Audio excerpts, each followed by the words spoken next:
Ambassador ng Japan dito sa Pilipinas dumating sa Cotabato, namigay ng 75 units ng iba't ibang heavy equipment sa BARM government. Detalye ng balita mula kay Jun Dimakutak, Aris 19. Assalamualaikum, Brother Jun. Alaikum assalam, Kuyang Angel. Dumating sa Bangsamoro Government Center sa Cotabato City si Ambassador of Japan to the Philippines, His Excellency Endo Kazuya, and party. At personal na i-turn over sa Bangsamoro Government ang paunang 10 units ng Komatsu payloaders na kabahagi ng 75 units ng heavy equipments grant ng Japan sa Bangsamoro Government.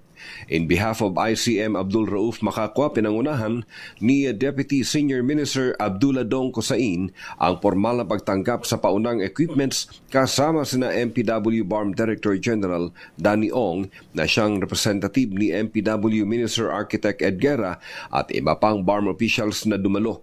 Sa mga karagdagang impormasyon na ipinaabot sa DZRH ni MPW Internal Audit Division Chief Engineer Johari Nul Panambulan, ang Batch 1 ng paparating na equipments ngayong last quarter ng taong 2025 ay kinabibilangan ng 10 wheel loaders, 10 excavators, 10 dump trucks at 3 aquatic plant harvesters.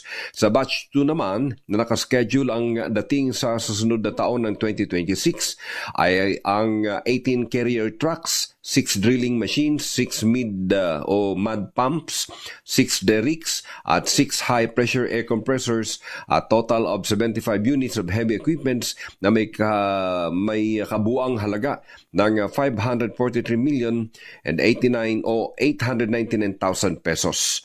In response, labis ang pasasalamat ang BARM government at ayon kay Deputy Senior Minister Abdullah Dong Kusain, ang mga equipments na ito ay may malaking ambag sa tumataas na demand ng infrastructure projects ng MPW sa entire BARM region, lalo na sa mga proyektong paghahanda laban sa mga kalamidad.